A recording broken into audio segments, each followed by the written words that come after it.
Eh bien, on va dire qu'il est 20h, hein, parce que j'ai décidé qu'il était 20h, donc même s'il est 20h02, 20h03, 20h04, c'est pas grave. C'est le 15e, me dit Facebook Live, me dit le célèbre, l'incroyable, l'incontournable Fred. Alors, oui, enfin, c'est vrai qu'il est arrivé une triste nouvelle, enfin ça arrive, hein, il avait 86 ans, là je vais me faire huer, mais Philip Roth nous a quittés. Alors Roth, c'est un des plus grands écrivains américains du XXe siècle, c'est un des hommes qui, avec Portnoy et son complexe, a vraiment bousculé la société américaine, a remis le sexe au centre du roman, en particulier dans sa communauté. Il était juif, hein, ils ont eu beaucoup de mal à accepter ce qu'il racontait. Je peux vous donner, on va pas faire, je vais pas vous en faire 10 pages, 11 pages, 20 pages là-dessus. Allez-y, Portnoy et son complexe, c'est un tout petit bouquin en folio pour le découvrir. Allez-y, c'est le premier à lire. Et puis vous lirez, voilà, vous verrez où on aime ou on n'aime pas, ça c'est clair. Où c'est un type, il y a des gens qui le détestent et moi j'adore ce type. Donc essayez avec Portnoy et son complexe, vous verrez, c'est d'une modernité. C'est pas mal et il y en a encore, à mon avis, des gens comme Trump ou les conservateurs américains ça ne va pas forcément leur plaire beaucoup ce genre de littérature. Il n'a jamais eu le prix Nobel, ce qui est plutôt un compliment, puisque le prix Nobel, vous voyez, bon, même Carol Oates n'a pas eu le prix Nobel, ils ont préféré le donner à Le Clésio, chacun son... Voilà. D'ailleurs, il en rigolait depuis de ne pas avoir le Nobel. Donc, allez-y, c'est notre conseil. Voilà, c'est pas parce qu'il est mort que c'est un grand américain que tout le monde l'aimait qu'on vous dit ça, c'est parce que vraiment c'était, ça peut vous changer la vie, hein, ça peut décoincer certaines personnes et puis ça donne une idée de la société américaine qui, au vu de ce qui se passe actuellement, est assez encore rebelle et provocateur. Un bouquin qui est placé complètement inaperçu. Déjà, quand on voit la couverture, le titre et tout, c'est vrai que ça s'appelle La Vespasienne de Sébastien Rutès chez de Sébastien Ruté. Pourquoi je dis Rutès? Ruté, je sais pas comment ça se prononce, Ruté, Rutès. C'est chez Albin Michel. Alors, voyez ce que c'est qu'une Vespasienne. C'était des endroits, c'est ce qu'on appelle des lavabos maintenant, où les hommes, quand ils avaient une envie pressante, ils allaient là. Alors, je raconte l'histoire. Hein. Déjà, c'est un style. Absolument, le type, il a un style, comme j'aime, d'un classique au service de son histoire, qui est c'est limpide, il n'y a pas un mot de trop, il n'y a pas trop d'adjectifs, voilà, ça vous décrit exactement telles que sont les choses, avec subtilité, délicatesse et vraiment précision. On est dans les années 40, 41, on est à Paris. Les Allemands viennent de débarquer à Paris. Lui, c'est un homme qui est directeur d'une revue littéraire. Vous savez, de ces revues littéraires qu'on avait beaucoup à cette époque-là, parce que les gens étaient très cultivés. Voilà, ils se targuaient d'être des poètes, des écrivains. Il avait beaucoup de gens autour de lui, mais ils sont tous partis, soit à Vichy, soit voilà. Ils ont eu la trouille des Allemands. Lui, il est resté parce qu'il n'a pas, dans l'absolu, quand vous lisez ce bouquin au début, vous dites il a aucune opinion, tout passe sur lui. Alors il est là, il est dans son bureau. C'est pas quoi faire, et il y a une Vespasienne qui est juste là en face de ça. Alors, je vais vous le rappeler, Vespasienne, vous savez d'où ça vient, Fred? Non, oui, vous le savez, non, vous le savez pas. Alors Vespasien, c'était un empereur romain. C'est celui qui a construit le Colisée, mais on se souvient pas du tout que c'était lui qui avait construit le Colisée. On a appelé les Vespasiennes. Alors vous dites, mais pourquoi Vespasien, Vespasienne? Bah, tout simplement parce que cet empereur, il avait besoin d'argent. Et il a décidé qu'à chaque carrefour de Rome, on mettait des grands baquets, et on mettait son urine dans les baquets, et qu'on faisait payer pour cela. Alors vous dites, mais pourquoi faire payer l'urine? Bah, tout simplement parce qu'à Rome, à l'époque on utilisait les urines pour la laine, pour faire des vêtements et tout, donc ça valait de l'argent, et donc il récoltait cet argent grâce à ça.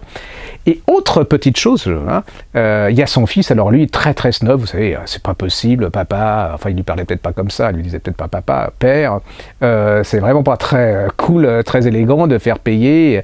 Et là, il a la fameuse réplique qui va rester, mais mon cher ami, enfin mon cher fils, l'argent n'a pas d'odeur. D'où l'argent n'a pas d'odeur, et d'où Vespasien. Donc déjà là, vous pouvez vous arrêter de m'écouter, vous avez déjà appris plus de choses, c'est 1 milliard de fois plus que sur Touche pas mon poste. Donc, non, je ne vais pas dire ça. Donc cet homme, il est là, il regarde la Vespasienne. Alors, il est, bon, faut dire, c'est vraiment un roman absolument extraordinaire, parce que vous êtes fasciné par cet homme, vous êtes pris complètement dans le truc. Hein. Il commence à noter les horaires de départ, d'arrivée, des gens, les habitués, les pas les habitués, puis après, il va descendre la Vespasienne.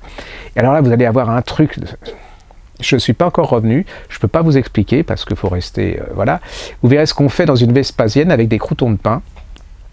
Je ne vous en dis pas plus, rien que ça devrait vous donner envie de lire ce roman pour savoir ce qu'on peut faire avec des croûtons de pain dans une Vespasienne. Bon, alors c'est tout, en fait, comme il raconte, c'est un peu un symbole, la Vespasienne c'est le seul endroit libre de Paris, parce que les Allemands ils rentrent pas, ou quand ils y rentrent, ils déposent leur fusil, voilà, c'est les gens entre eux normaux, enfin normaux, oui normaux, mais bon c'est des rencontres, parce que les Vespasiennes à l'époque c'était, vous savez, des gens... un monsieur avec un monsieur, c'était voilà, je vais pas vous faire non plus une tonne de description. Lui, c'est pas son truc, hein. Lui, c'est simplement, il est fasciné par l'ambiance, par les graffitis et tout. Puis un jour, il trouve dissimulé dans cette Vespasienne un pistolet et des balles. Il sait pas quoi en faire, il les remonte et là, tout son monde va basculer. C'est-à-dire que ça va l'obliger à choisir. Alors, est-ce qu'il va choisir son camp? Collabo, pas collabo, parce qu'il se doute que ceux qu'on laissé sont des collabos, sont des résistants. Voilà, c'est un roman, c'est unique. J'ai rarement lu un livre comme ça. Personne n'en parle, et c'est absolument passionnant. C'est super bien écrit, et ça parle de la déliquescence des intellos sous la guerre. C'est incroyable, c'est-à-dire ces gens qui étaient soi-disant très intelligents et qui vont s'embringuer dans la collaboration, dans le racisme, c'est absolument fabuleux. Allez-y, ne passez pas à côté. Alors c'est vrai que c'est pas forcément très alléchant comme couverture, ça s'appelle La Vespasienne de Sébastien Ruté, je suppose que ça se dit comme ça, c'est chez Albin Michel. Ça va être la fête des mères. Alors, la fête des mères, on va vous faire un petit choix de... Alors, je dis fête des mères, mais si vous regardez cette vidéo alors que ce n'est plus la fête des mères, on peut considérer que ce sont des livres de détente sympas pour passer un bon moment pendant l'été, pendant les vacances, ou là, voilà, si vous avez envie de vous détendre, que ça vous prenne pas la tête, mais surtout que ça soit pas bête et que ça soit intelligent. Tasse de thé, nuage de lait, de sucre, vous touillez, Harry et Meghan à la télé, l'enterrement de la reine, enfin elle sera pas, enfin peut-être que, enfin on n'en sait rien, donc la reine en vert et tout, bravo, tout, voyez, tout, l'ambiance quoi, super sympa, voilà comme ça. Ça s'appelle Rendez-vous avec le crime de Julia Chapman chez les détectives du Yorkshire. Bon alors, ne m'envoyez pas des mails, là, les aficionados du polar, vous savez, il y a les idéologues du polar qui sont, entre eux, c'est affreux, quoi, c'est pire, enfin bon, je vais passer là-dessus. Alors, on est en Yorkshire, alors Yorkshire, c'est une merveilleuse région du nord de l'Angleterre, avec des dunes, avec des landes, c'est le pays des Brontë, hein, voilà, avec des merveilleux petits villages, avec les mines qui sont pas très loin. Et bien, il y a un homme qui débarque dans ce village, qui loue une maison. Lui, il a une agence de détective. Et puis, dans cette maison, il y a une jeune femme qui a, elle, un site de rencontre. Et elle va se rendre compte, cette femme, voilà, elle est assez étonnée parce que les initiales de chaque société, c'est les mêmes. Et donc, forcément, il va y avoir une rencontre, hein, sinon il n'y aura pas de polar. Et s'il n'y a pas de crime, il n'y aurait pas de polar. Et donc, vous allez voir comment ces deux personnes, cette rencontre, eh ben, ils vont essayer de résoudre ces crimes. C'est très, très sympa. Alors, c'est vrai que c'est pas Norek, c'est pas Karine Gibel, mais vous passez un bon moment, voilà. C'est gentil. Non, gentil parce que gentil, ça veut dire un peu stupide. C'est pas du tout ça. C'est plein de charme. Voilà. Ça se lit avec délice. Vous en avez marre des livres gore avec du sang, que la grand-mère a été violée par son chien savoyard. Voilà, vous serez très très très très bien. Alors un autre livre de détente que j'ai adoré, alors on était dans le Yorkshire, c'était dans le nord de l'Angleterre, et là on va se retrouver en Cornouailles, c'est complètement dans le sud ouest de l'Angleterre, c'est un peu l'équivalent de la Bretagne, hein. Les roches les granites, les plages, la mer, les landes, enfin c'est une merveilleuse région d'Angleterre. Ça s'appelle Un manoir en Cornouailles de Eve Chase chez Neil. Alors nous, c'est un de ceux qu'on a choisi pour l'été parce que c'est vraiment un livre formidable. Ça se joue sur 2 périodes, hein. Il y a une jeune femme et son fiancé cherchent un endroit pour se marier, vous savez comme on fait, donc ils prennent leur voiture, ils vont d'endroit en endroit, et puis en fait ils tombent sur un vieux manoir, et cette jeune femme, quand elle tombe sur ce manoir, elle a l'impression d'avoir déjà vécu, d'avoir été là, elle ne sait pas pourquoi, vous savez comme il y a on ne sait pas pourquoi, elle rentre, et là elle va rencontrer une vieille dame très raide, très digne et tout, dans ce château qui est un peu en ruine, un peu, voilà, où les jardins sont un peu à l'abandon, et puis cette dame, elle loue des appartements pour faire des réunions, pour faire des fêtes.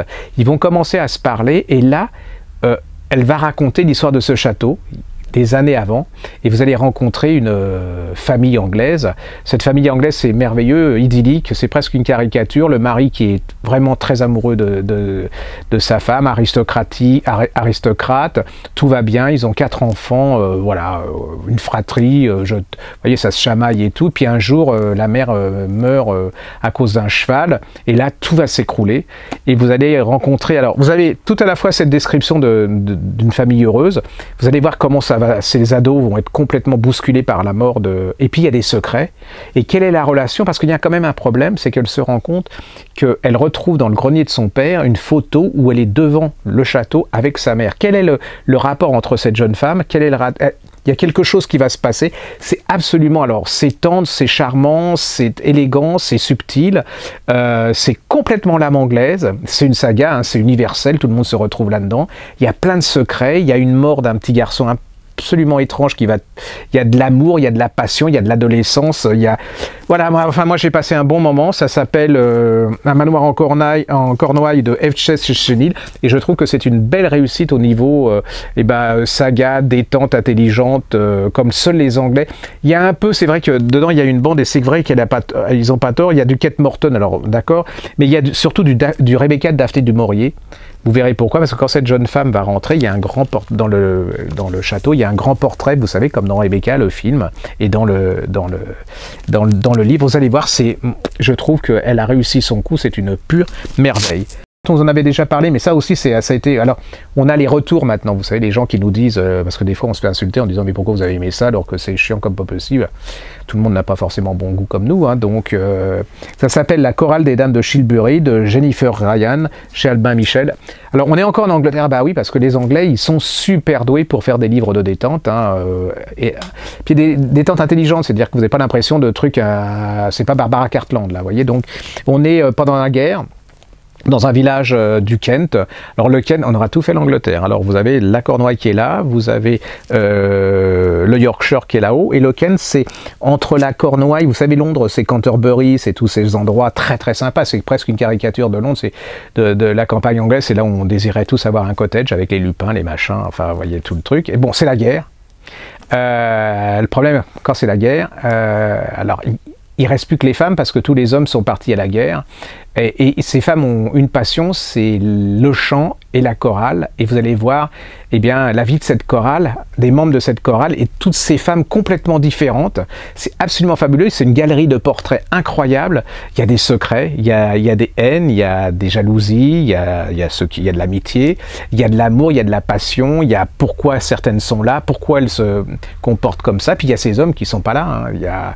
Voilà, c'est absolument passionnant. Je l'ai déjà fait. Bon, je vais pas vous en faire des tonnes et des tonnes, mais c'est vraiment un excellent bouquin et les gens reviennent enchantés par ce bouquin. Ça s'appelle Jennifer Ryan, La chorale des dames de Shilbury, chez Albin Michel, et je vous signale que certaines femmes l'ont fait lire à leur mari et que les maris ont été forcés d'avouer qu'ils ont aimé. Donc ce ne sont pas des livres pour dames. Tout ce que je vous ai présenté là sont lisibles par les hommes, même s'ils vont faire croire qu'ils ne les ont pas lus et qu'ils vont se planquer pour les lire, mais s'ils sont intelligents, ils apprécieront ce genre de bouquin. Nous, c'est un de nos auteurs préférés de polar, hein, Jean-Christophe Porte. Ils avaient fait paraître il y a quelques années une série qui s'appelle L'affaire des corps sans tête et l'affaire de l'homme à l'escarpe. Attendez, parce que je suis tout petit, les livres, voilà. Regardez, ça vient de paraître en livre de poche. Alors, l'inspecteur, c'est Victor d'Hauteville, je me souviens jamais de son nom, c'est un aristocrate, hein, c'est d'Hauteville apostrophe, mais comme on est sous la Révolution, il a attaché d'Hauterive. Oui, pourquoi j'ai dit d'Hauteville? Ouais, c'est parce que je suis âgé, puis c'est l'hépatite, ça commence à... Voilà, donc, et là, en fait, enfin, ils les font paraître en poche. Alors, vous allez découvrir la Révolution, vous savez, Lafayette, pas forcément sous son bon côté, il y a plein de meurtres, des hommes nus qui se retrouvent assassinés dans la Seine, il y a plein de choses comme ça va à 100 à l'heure. Allez-y, c'est vraiment... Si vous aimez Jean-François Parrot, si vous aimez Daillon, vous allez adorer Et alors là, il est cantonné sur la Révolution, il vous fait découvrir cette période vraiment avec intelligence, avec détente, et moi j'adore ce genre de plat. En plus, il écrit pas mal, et puis il nous avait fait un bouquin, je suis un peu chauvin, mais un peu pour La Griffe Noire et pour Saint-Maur, ça s'appelle La Disparue de Saint-Maur, c'est son dernier, c'est chez City, et dont une partie du décor de ce polar qui se passe à la Révolution se passe à Saint-Maur-des-Fossés. Mais alors Saint-Maur-des-Fossés, au temps où déjà nous étions là, la Griffe Noire, c'est d'ailleurs la seule librairie de France au XVIIIe siècle. Voilà, j'étais déjà là. Et puis tout autour, il y avait que de la campagne, l'abbaye, le château des Condés. Il y a la Révolution qui arrive, il y a des révolutionnaires, mais il y a aussi des pro-aristocrates. Il y a des meurtres, ça va en Angleterre, il y a des complots, il y a Lafayette, ça va à 100 à l'heure, ça peut être comme un film. Allez-y, c'est sans problème. Hein. C'est La disparue de Saint-Maur chez City, c'est de Jean-Christophe Porte. Et puis il y a Gérard Collard, qui est quand même quelqu'un que j'aime bien, qui a écrit un nouveau grand du polar historique aîné. Je crois que vous pouvez lui faire confiance. Moi, je lui fais confiance, hein. Je n'ai jamais été déçu. Alors ça, c'était une belle histoire. Hein. Paul Ivoire, à chacun son rêve, chez Livre de Poche. Enfin, c'était chez Anne Carrière hein, au début. Je ne sais pas si vous vous rappelez, c'était ce monsieur très sympa que j'ai rencontré au salon de Brive et que son éditrice m'a présenté en me disant, voyez, il y a ce bouquin, il est tellement merveilleux, mais personne n'en parle. On l'a lu grâce au magazine de la santé, à Sud Radio, à vous, enfin à tous les clients de la Griffe Noire. C'est devenu un très bon succès. Il est devenu national, il est connu nationalement, et puis il a eu la chance aussi, grâce à son talent, d'être édité en livre de poche. Donc, alors n'hésitez pas, parce que c'est vrai, là je dis une dose de bonheur, mais c'est vrai, en plus ça se passe dans une région dont on ne parle jamais, c'est-à-dire la campagne française, avec ces petites villes voilà, qui sont là, dont personne ne parle. Il y a des secrets, il y a des meurtres, il y a une mort, il y a un mort, il y a des jalousies, et puis ça finit. Enfin, je peux pas vous dire, mais voilà, ça rend heureux. C'est un très pour la fête des mères, voyez, ou même si vous allez être en avion dans un voyage en TGV ou machin, enfin TGV. En ce moment, bon, il y a vraiment une fenêtre de tir, voyez. Ou si vous êtes en autocar, puisqu'il n'y a plus de TGV, allez-y, vous allez passer un bon moment. Alors voilà, le monsieur, il écrit très bien, il va nous parler de la campagne française en nous montrant qu'il n'y a pas que la ville, il n'y a pas que les banlieues, c'est absolument superbe, c'est une des belles réussites de cette année. Ça s'appelle Paul Ivoire, à chacun son rêve, et c'est en livre de poche. Voilà, il y a même une dame qui s'appelle Claude, elle a dit une belle histoire qui met du baume au cœur. Et puis il y a Lynn Renaud? Non, c'est pas possible. À savourer comme les premières journées ensoleillées après de longs mois de grisaille hivernale. J'aurais pas pu le dire mieux. Hein. Voilà, vous pouvez y aller, c'est absolument fabuleux. Vient de paraître en poche, j'attendais, alors ça a été un autre coup de cœur, hein. On a un coup de folie, ça s'appelle La maison au bord de la nuit, de Catherine Banner. C'est chez Pocket, ça, alors ça c'était un rêve, c'est voilà. Si vous aviez lu Monte Carlo en livre de poche, ça c'est un jeune garçon hein, qui est d'une famille très pauvre, qui a un rêve, c'est d'être médecin. Il va être aidé par un monsieur qui voit qu'il a vraiment beaucoup de talent pour être médecin. Il va débarquer parce qu'il n'est pas riche, hein, donc il n'a pas beaucoup de choix, dans une île au sud de l'Italie. Vous voyez alors l'île déjà, le soleil, les plantes, enfin vous voyez les vagues, c'est sublime, vous avez presque du sable sous les doigts de pied.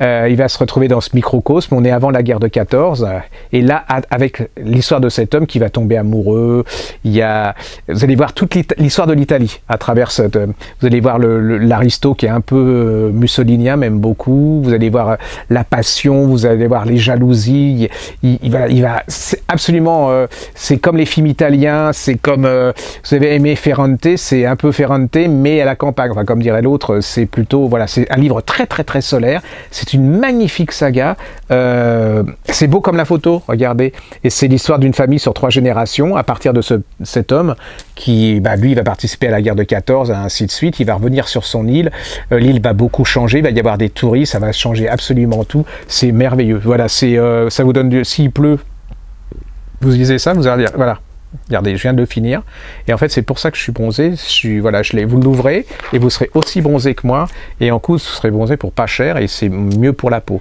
Voilà, ça s'appelle La maison au bord de la nuit, Catherine Banner chez Pocket, ça c'est un de nos grands coups de cœur de l'année, avec À chacun son rêve, qui sont aussi un de nos coups de cœur fabuleux de cette année. Alors ça c'est culte aussi, hein.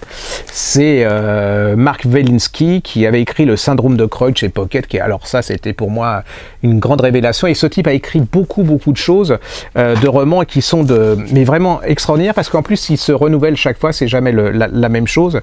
Il avait écrit le secret de David Sander qui était absolument, et Bleu Velasquez qui était absolument une merveille, et je comprends pas d'ailleurs que ça soit pas encore en livre de poche. C'était aussi chez une jeune maison d'édition qui s'appelait Daphnis c'est Chloé qui a beaucoup de découvertes.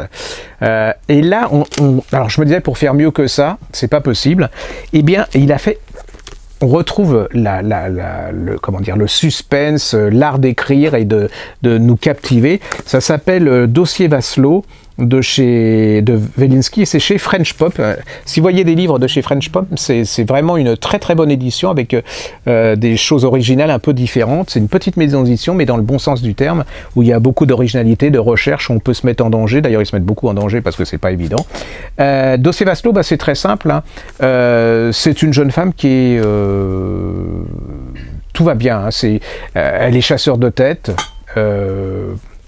Elle réussit sa vie, son mari, tout va bien, il n'y a pas de problème. Puis un jour, il y a un PDG d'une entreprise, hein, Vasselot, qui vient d'avoir une grande entreprise de luxe et qui lui dit, écoutez, il va falloir que vous coachiez une de ma responsable financière parce qu'elle ne va pas bien du tout. Elle est en train de faire un burn-out et on voudrait bien la garder. Là, elle va commencer à voir cette jeune femme et très compliqué. Alors, en plus de ça, c'est de voir comment fonctionne une grande entreprise. Vous voyez, les rivalités, voilà. Je peux pas, je vous la fais vite, hein, mais c'est un suspense d'enfer. Et cette jeune femme, elle va mourir. Elle va, soi-disant, se suicider. Mais est-ce un suicide? N'est-ce pas un suicide? Qui est responsable? Et puis en plus, il y a un problème, c'est-à-dire que elle rencontre le père de cette jeune femme. Et elle se rend compte que la photo du père n'est pas celle de la jeune femme qu'elle a rencontrée. Vous voyez, donc qui a-t-elle soigné? Et puis il va arriver un truc alors extraordinaire, c'est qu'elle va coacher quelqu'un de très particulier qui va l'aider à résoudre cette enquête. C'est un monsieur que vous connaissez tous, qui a une situation très importante en France et qui va vous... Je ne vous le dirai pas. Ben non, je vous le dirai pas. Non, mais non. Vous voulez que je vous le dise? Ouais, ils veulent que je le dise, Thomas. Non, il est en train de... Non, parce que Thomas, il va faire des chroniques après, et comme il n'a pas lu les livres, il est en train de les lire en ce moment pour vous le dire. Non, je suis méchant. Et bon, allez, je vous le dis, c'est Emmanuel Macron qui va vous aider et qui va l'aider à résoudre l'énigme de ce meurtre ou suicide. On ne sait pas. Et vous allez voir, ça va être beaucoup plus compliqué que ça, parce qu'il va y avoir l'État chinois qui va venir... Voilà, c'est très bien fichu. Si vous avez aimé Syndrome de Croyd, vous adorerez ça. Ça s'appelle Le président mène l'enquête de Marc Velinsky. En fait, ça s'appelle le dossier Vasselot. C'est hyper bien foutu. Il écrit bien et tout. Alors, il y a une petite collection que j'adore, moi, qui rend intelligent en s'amusant et qu'on peut laisser traîner comme ça sur la table, qu'on peut donner même aux gamins à partir de 15-16 ans. Ça s'appelle le... Même avant. Oui, enfin bon, moi à 14 ans, dans l'état où je savais lire, d'ailleurs je sais toujours pas, ça s'appelle Le Petit Quiz, c'est aux éditions Pierre de Taillac, et j'adore cette édition. Alors c'est des petits livres, voilà, ça vous pose des questions. Vous voyez, regarde, en plus c'est riche, hein, c'est doré et tout, forcément c'est Versailles, hein, c'est original. Et non mais je suis méchant là. Donc voilà, et en fait il y a des questions et vous avez la réponse, qui veut dire que d'un point de vue mémo, vous allez vous rappeler, vous allez apprendre plein de choses. Il y a plein de... Voilà, que peut-on voir dans la galerie des batailles? Bah ça je vous répondrai pas, parce que sinon c'est pas... Et comment est organisée la cour? Quel animal extraordinaire pour l'époque voit-on arriver à Versailles le 11 septembre 1770? Et j'y étais, mais je ne peux pas vous donner la réponse. Donc, et voilà. Donc ça, c'est sur Versailles. Il vient en paraître un tout petit... La semaine prochaine, le 1er juin. Le 1er juin, me dit... Il faut dire que je l'ai fait parce que c'est son ami et qui touche un chèque chaque fois qu'il va en vendre un. Donc, oui, je vous dis tout, hein, parce que franchement, j'ai détesté cette collection. Non, je plaisante, j'ai adoré cette collection. On avait parlé des premiers. Et là, vient de paraître celui sur Marie-Antoinette. Alors, il y a Versailles. Il y a 13... En ce moment, c'est 13... voilà. La police. Voilà.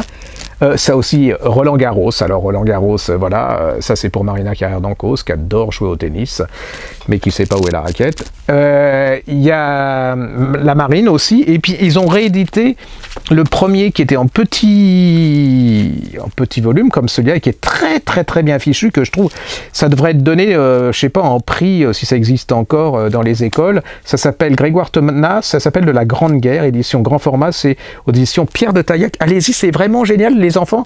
On devrait donner ça aux gamins, je trouve ça hyper bien fait. Juste vous signaler que c'est une tuerie, parce que Granger, je vais quand même pas faire des tonnes sur Granger parce que tout le monde en parle, mais que ça c'est vraiment une tuerie, et à mon avis c'est le meilleur, pour moi c'est le meilleur de Granger. Ça s'appelle La Terre des Morts chez Albin Michel. Mais alors âme sensible, un peu dépressif, fragile, ou alors si vous sentez que vous devez débarrasser de quelqu'un qui est un peu fragile, dépressif et qui a une tendance suicidaire, vous lisez ça parce que là c'est même pas du frisson, en plus c'est hyper diabolique, c'est-à-dire que si vous arrivez à trouver la fin avant la fin, vous êtes énorme, vous m'égalez quoi. Voilà, ça s'appelle La Terre des Morts de Granger, c'est exceptionnel chez Albin Michel.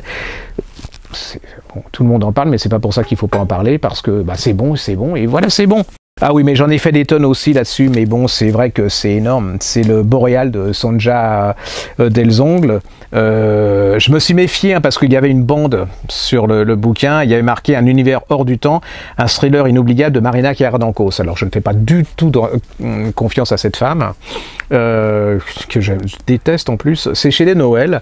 Et alors c'est vrai que ça, j'avais tout pour ne pas lire, je l'ai déjà dit, hein, parce que je déteste la nature, je déteste le froid, ça se passe en Antarctique, vous imaginez, vous êtes sur la banquise, 7 personnes, et là va commencer quelque chose absolument extraordinaire, c'est-à-dire que il y a X histoires dedans, enfin il y a plein de destins qui se confondent, qui se croisent dedans, il y a une expédition hein, qui est sur la banquise, ils sont 7, pour mesurer, enfin vous voyez ce que peut faire une...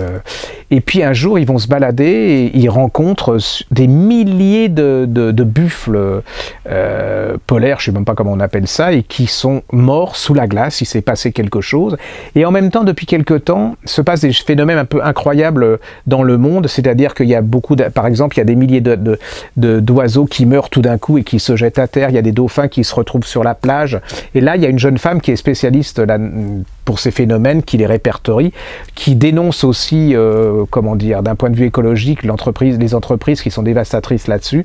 On a essayé de la tuer, donc elle est avec sa fille, elle est confinée dans un endroit caché, et puis il y a il y a ce qui se passe sur cette banquise, et en même temps, on vous raconte que il y a un chasseur des Inuits. Les Inuits, c'est une tribu hein, de l'Antarctique du Nord. Un gamin qui, avec son père, ils vont à la chasse et ils voient quelque chose de vert qui se passe dans le ciel. Ils reviennent à leur village et là, tout le monde est mort. Le père va voir ce qui se passe. Il revient jamais et le fils va se tirer. Vous allez voir comment ce fils va venir intervenir dans cette histoire. Vous allez voir comment... on va appeler cette jeune femme, parce qu'elle est spécialiste elle va venir dans cette expédition. Il va y avoir des tas ils vont disparaître peu à peu les uns les autres. Vous allez voir qui va être sauvé, qui ne va pas être sauvé. Est-ce que cette jeune femme va être sauvée? Mais l'intérêt de ce livre, c'est non seulement un polar d'enfer, c'est un suspense extraordinaire, c'est intelligent, c'est brillant, elle sait exactement où on va. Mais d'un point de vue écologique, c'est ce que je disais avant, je ne triais pas mes poubelles, maintenant je la trie parce qu'on sent la catastrophe qui vient. Elle nous décrit ça sans être vous savez, comme une espèce d'écologique, vous avez envie de ne pas être écologiste parce qu'ils sont hargneux et coléreux, elle vous le fait intelligemment et ça vous donne envie vraiment d'être écolo et de faire attention à la nature. C'est une pure merveille, hein. Si vous n'avez pas lu Dust, vous lisez Dust, et Sonja Delzongle de Boréal chez De Noël, vraiment c'est un des polars de cette année. Ben voilà, je crois que... si je voulais vous signaler aussi, la parution, alors ça s'achète séparément, hein, là c'était en coffret, et puis je trouve que c'est en plein dans l'actualité, alors c'est vrai que cette femme au départ n'était pas forcément sympathique, en plus c'était la copine de Jean-Paul Sartre, que je déteste parce que il a tout fait pour emmerder Camus, alors qu'à mon avis Camus avait, d'ailleurs il a gagné, hein, puisque Camus maintenant est au sommet et que Jean-Paul Sartre c'est devenu un peu, et donc elle était la copine de Jean-Paul Sartre, c'est pas de sa faute, mais bon quand même, et donc c'était... Oui, c'est parce que je n'aime pas Jean-Paul. Oui, Simone de Beauvoir, qui est quand même quelqu'un de très très important dans l'histoire des femmes et de l'histoire de la société française, même pas que des femmes, hein, parce que c'est elle qui a quand même mis en lumière ce combat des femmes, qui leur a dit, il faut que vous preniez votre destin en main. Il faut tout lire de Simone de Beauvoir parce que c'est vraiment extraordinaire. Je vous conseille aussi ses lettres à l'homme qu'elle a aimé, qui n'était pas forcément l'amour, la passion, c'était pas Jean-Paul Sartre, c'était un autre, c'était un Américain.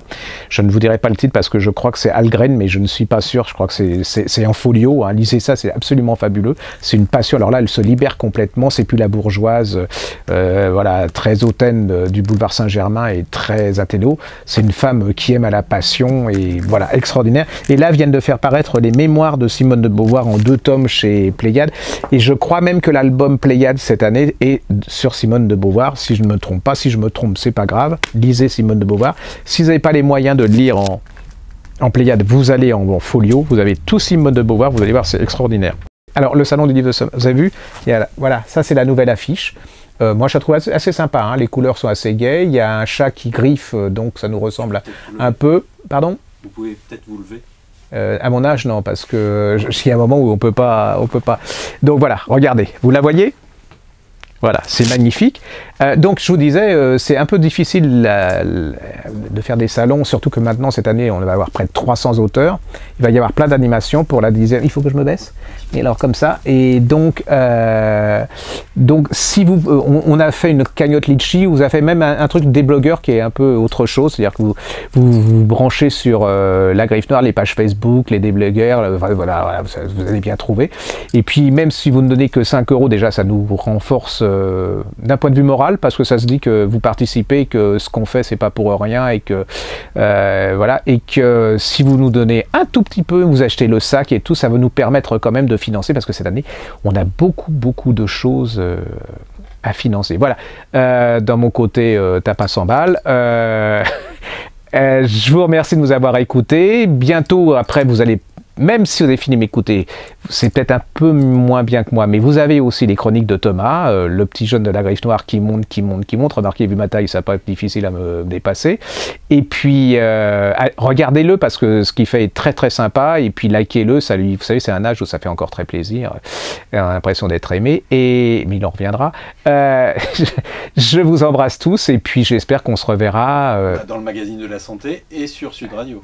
Et ben voilà, alors dans le magazine de la santé, tous les vendredis à partir de 14h50, 40 Non, 13h40. 13h40, ouais, 13h, oui, je sais plus où je suis, et dans Sud Radio, 11h sur... voilà, n'importe comment, tout est podcasté, donc si vous nous loupez et que vous travaillez, parce que vous êtes normaux, sur les pages Facebook, sur YouTube, enfin voilà, c'est Fred qui le fait, et puis ben voilà, je vous laisse, je vous souhaite une bonne fête des mères, et je vous dis surtout que les livres qu'on vous a conseillés là sont pour les fêtes des mères, mais vous pouvez les prendre en tant que livre de détente pour tout le reste de l'année. Merci beaucoup. J'ai essayé de ne pas finir mes phrases parce qu'on me reproche de finir mes phrases de plus en plus, donc c'est vrai que ça devient un peu désagréable, et qu'en plus je commence à avoir du vocabulaire, ce qui est quand même un peu désagréable non plus.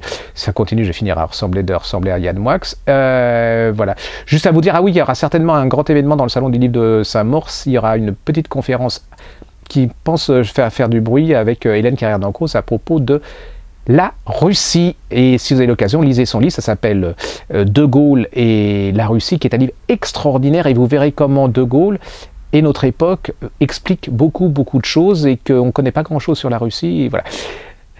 Marina, voilà, non, j'ai parlé du livre de sa mère parce que j'ai un gros chèque dans la poche et qu'elle m'a dit ça serait sympa que tu en parles, et plus j'en parlerai longtemps, plus j'aurai de l'argent, donc ça me permet. Merci Marina et merci Hélène. À bientôt.